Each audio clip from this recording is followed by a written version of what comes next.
Olá pessoal, vamos encerrar a nossa temática Juizados Especiais Criminais com o Instituto da Suspensão Condicional do Processo.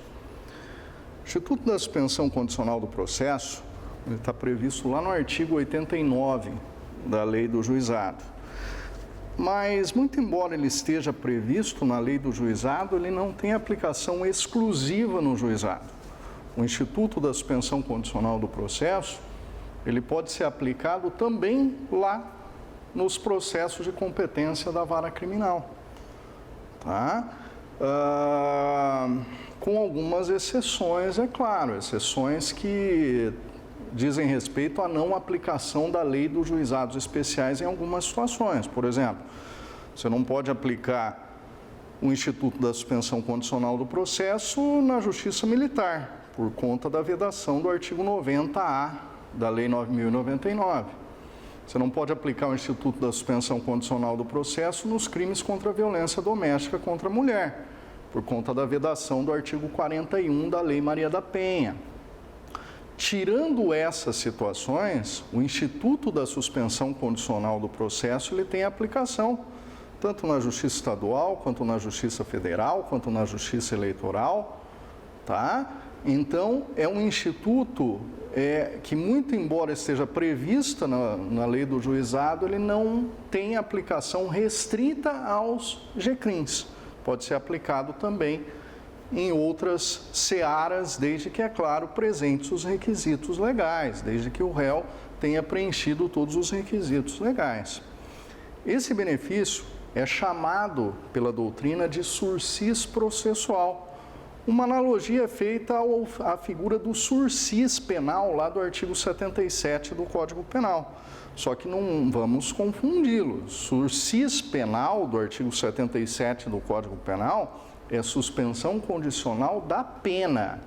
O sujeito é condenado a uma pena privativa de liberdade e, presentes os requisitos do 77, o juiz suspende a execução da pena privativa de liberdade. Na suspensão condicional do processo, existe a suspensão do processo, tá? O processo é suspenso, então não vamos confundir as duas figuras, ok? Pois bem, uma outra confusão bastante recorrente que se faz é transação penal com suspensão condicional do processo. São coisas diferentes. Transação penal é um acordo feito entre MP e réu e noticiado para evitar um processo. Já a suspensão condicional do processo é um acordo entre o MP e o réu para evitar a continuidade de um processo já existente. Tá? Então não vamos confundir as duas figuras. Transação penal que nós vimos na última aula é para evitar um processo. É um acordo que se faz com o promotor para evitar que um processo seja ajuizado.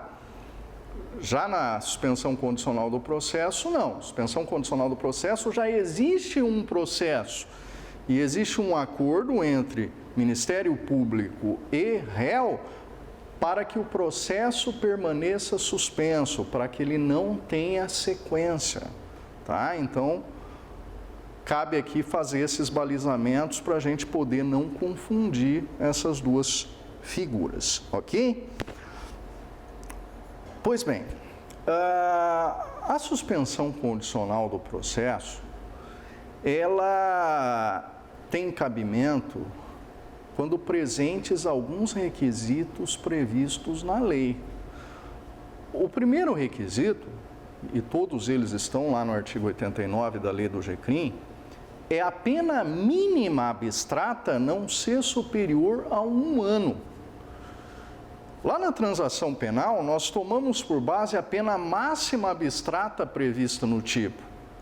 Aqui não. Na suspensão condicional do processo, nós tomamos por base a pena mínima abstrata prevista para o delito.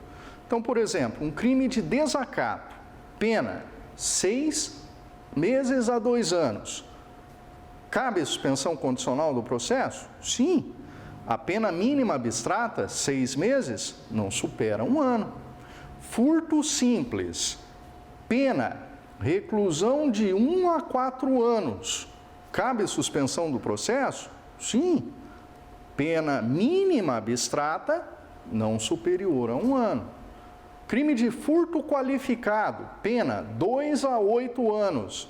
Cabe suspensão? Já não cabe.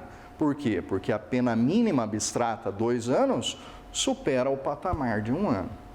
Então, o primeiro requisito que você tem que observar é a pena mínima abstrata prevista para o delito. Se ela não superar 1 ano, o sujeito pode ter direito ao benefício da suspensão condicional do processo, ok? Mas isso não basta. Além desse requisito, precisa que o sujeito não esteja sendo processado por outro crime.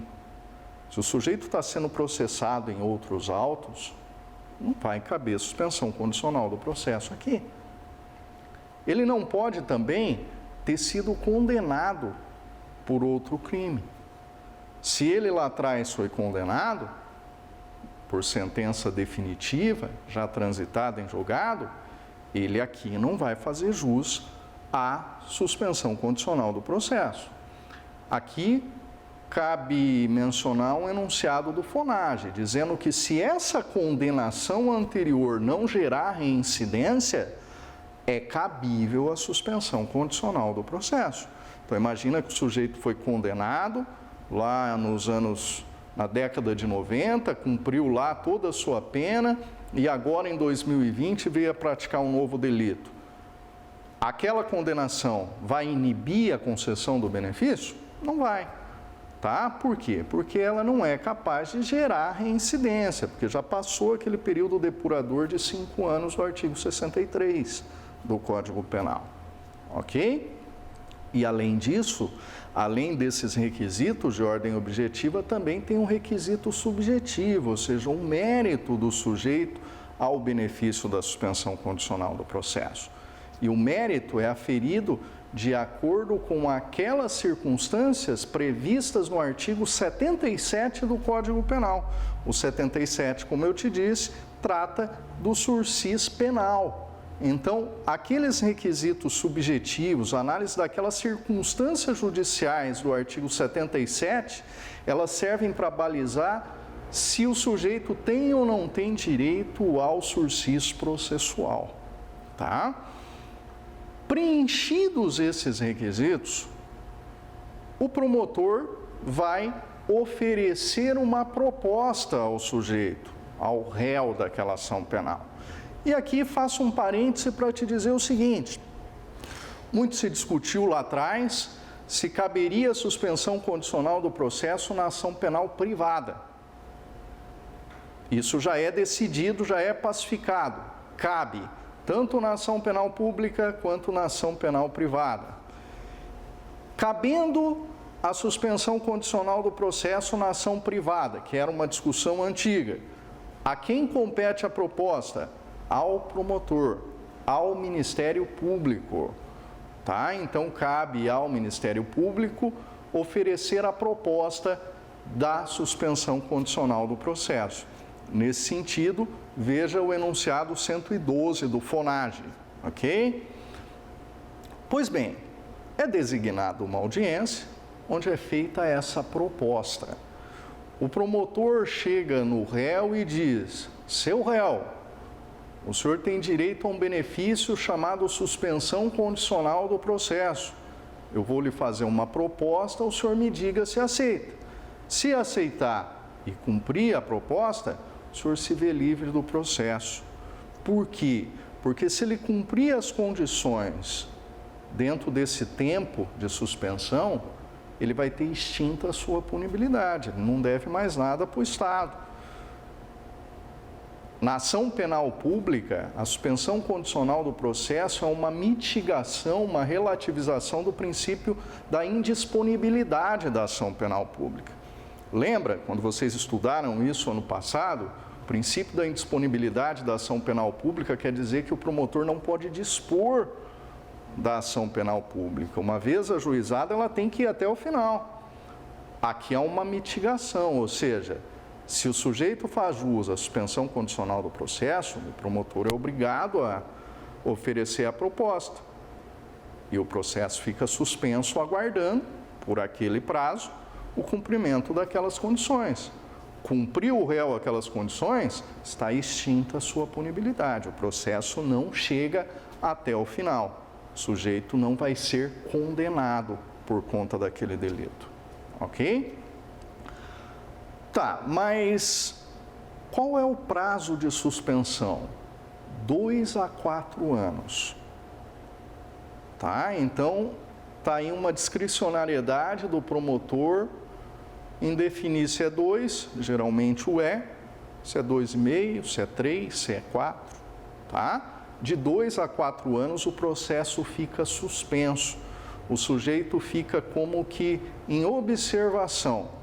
Durante 2 anos, ou até 4, o sujeito não pode voltar a cometer outros delitos, ele não pode deixar de cumprir aquelas condições que ele assumiu por ocasião da concessão do benefício, sob pena de ver revogados o benefício da suspensão condicional.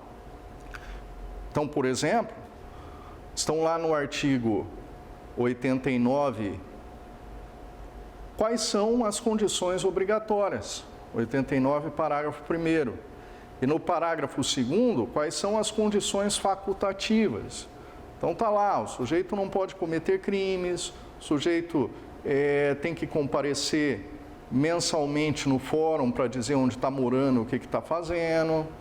O sujeito pode, eventualmente, ter que prestar um serviço comunitário, pagar uma prestação pecuniária, não pode se ausentar da comarca por mais de 8 dias sem autorização judicial. Se mudar de endereço, tem que informar o juiz, ou seja, ele fica atrelado a uma série de condições que ele tem que cumprir. Se não cumprir, ele está sujeito a ter revogado esse benefício. Ele fica na geladeira, ele fica em observação. Se cumprir direitinho, não cometer mais nada de errado lá fora, ok, ele está livre daquele processo. Agora, se ele cometer outros delitos, se ele não cumprir as condições, aí o MP vai requerer a revogação do benefício e o prosseguimento do processo até o final. As condições, as causas de revogação obrigatória e facultativa estão lá no 89, parágrafos 3º e 4º. O parágrafo 3º traz as causas obrigatórias, o parágrafo 4º as causas facultativas. Tá? Então, o sujeito praticou um novo crime, pode ter revogado o benefício. O sujeito deixou de cumprir as condições, pode ter revogado o benefício. Ok?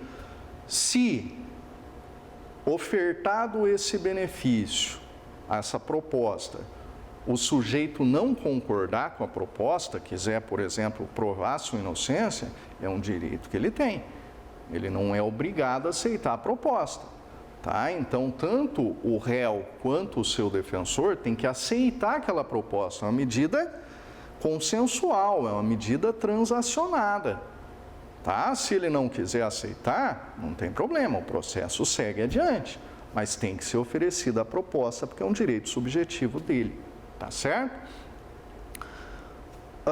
Houve consenso, o promotor propôs, o réu consentiu, o advogado consentiu. O que vai acontecer? O juiz vai homologar aquela suspensão condicional do processo.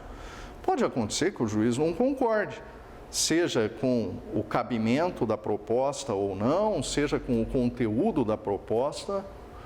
O que ele pode fazer? Ele pode alterar de ofício? Não. Nesse caso, se ele entender que o MP não agiu corretamente, ele, invocando por analogia o artigo 28 do CPP, ele encaminha os autos ao Procurador-Geral para que o Procurador-Geral, o órgão superior do Ministério Público, analise, revise a decisão daquele promotor a respeito daquele caso. Tá certo? Concordou, homologou, o processo fica suspenso pelo prazo assinalado, mediante o cumprimento daquelas condições. durante o período da suspensão condicional do processo, a prescrição não vai correr, tá? A prescrição não vai correr durante esse período da suspensão condicional do processo. Encerrou o período de suspensão, cumpriu todas as condições bonitinhas, é extinta a punibilidade do sujeito, tá? Simplesmente ele não deve mais nada para a justiça, ok? E se ele não cumprir? Certamente ele vai ser intimado para dar cumprimento. É oportunizado a ele, não sai a revogação de plano. Simplesmente é intimado a cumprir aquelas condições que ele está deixando de cumprir. O que pode acontecer é decorrer o prazo da suspensão sem que o sujeito tenha cumprido todas as condições. Por exemplo, ele precisava cumprir 100 horas de serviço comunitário, cumpriu 20, mas passou os 2 anos. E aí? O decurso do prazo por si só faz com que se extinga a punibilidade dele? Pois é, aí 2 correntes. Uma corrente minoritária fala que sim, que o simples decurso do prazo de suspensão condicional do processo leva à extinção da punibilidade, independente se ele deixou de cumprir alguma condição.